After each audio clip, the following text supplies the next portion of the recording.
Ethiopia, considered the birthplace of coffee. It's the largest coffee producer in Africa and fifth in overall production globally.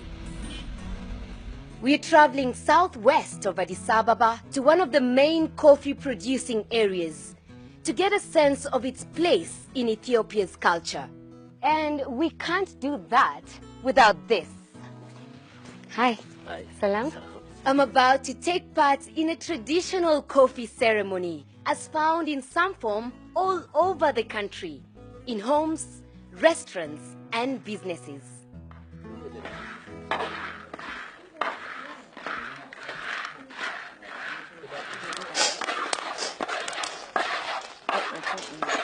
So it's been about 15 minutes of roasting and then grinding.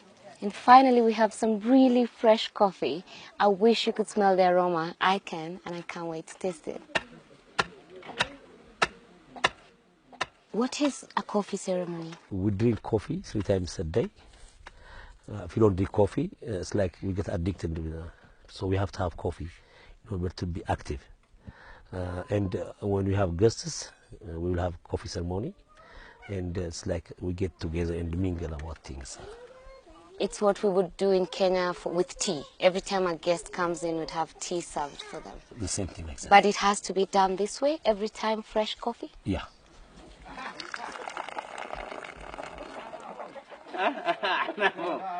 Yeah. Honestly, I have tasted coffee in Mozambique, in Kenya, in Uganda, in Sudan.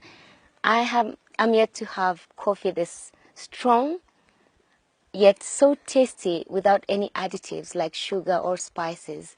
And to think that it's just fresh every time for every guest makes me want to come here every time.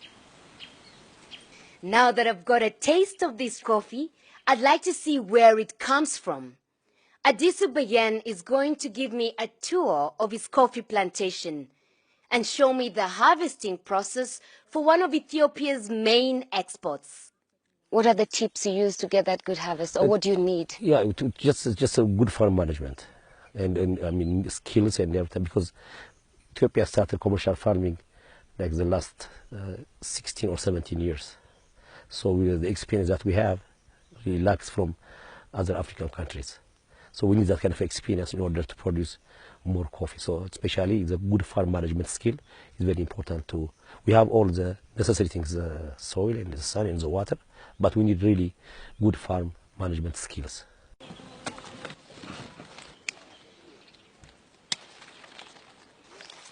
I can see some pruning going on. This is like, we have a couple of pruning. It's like hard pruning and light pruning. Right now we are doing hard pruning. So I imagine coffee growing is quite competitive here. Almost everyone has a little backyard coffee going on. What do you do to ensure you're successful at what you do? First we have like eco-friendly machines that we wash our coffee. Second, we maintain all the trees, the forest, the way it is. And in fact, we plant more trees because in order to have, because of that, our coffee is so special. And we have a demand from all over the world literally. And we try to sell a very good quality coffee. So we almost usually we sell specialty coffee. I mean, we don't produce like very poor quality coffee. After the coffee is grown and harvested, it's off for processing and exported around the world. This is dried coffee season, and we buy most of our coffee from the commodity exchange, where once we buy the coffee, we get the coffee shipped here in trucks. And the first step for processing coffee is basically you need to weigh it. This is where we weigh the coffee. This is the first step of processing, because once you begin processing coffee, you're going to lose approximately 20% of the original weight because there's so many impurities that come with coffee. And the second step would be putting it into that giant vat over there. The next machine would be the sifter. It basically vibrates and gets the coffee to its right size. The first thing you have to know about Ethiopian coffee is the fact that there's so many different types and regions. As you can see, we talk about coffee the same way Europeans talk about wine. It has distinct taste and distinct aroma. And Robera as a company, we not only do single origin beans, but we also do blends so that the client can get a different taste by mixing and matching the different regions together.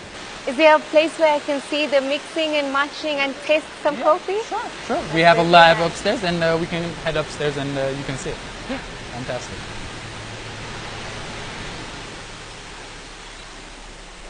So Wow, this is serious business here.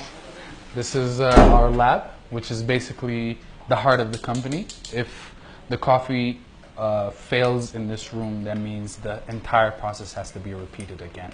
And this is my father. He's the master chef, as you can see. Basically, what we do is to taste the coffee, you have to lightly roast it, and once you put boiling hot water in there, of course, you need it to cool down. But you see the foam on top, that needs to be taken off. So once it's mixed, you take a sip of the coffee, but you don't ingest it. Okay. Because it's light, it's not edible. You basically spit it out, which is why this room looks like a dentist's office. I'd love to try some. Yeah, sure. In fact, you should see my father try it. Let me see that. أنت صدق أمس you can Learn from the pros. You do a very quick Okay. sip, and then you spit it out. Okay.